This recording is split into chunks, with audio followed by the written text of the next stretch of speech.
Hey Lods, magandang tanghali. Lods, na-testing na natin yung pamalakasan natin mic. Ito na yon.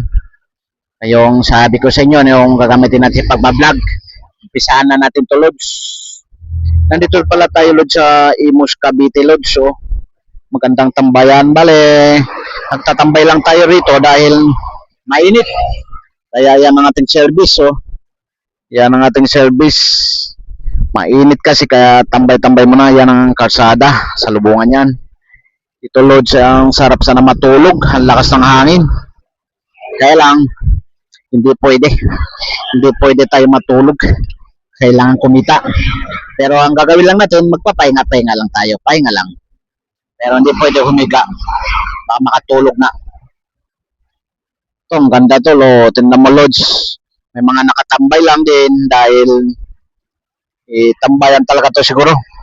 Lalo na kapag sa gabi siguro to marami nakatambay rito. Sa araw nga may nagtatambay, sa gabi pa kaya. Siyempre may mga solar sila, di ba? Maliwanag yan siyempre sa gabi. Yeah, ito ang haba-haba ng upuan, no. Pwede tulog sa mga magsyota ay gusto makaisa sa kanyang minamahal.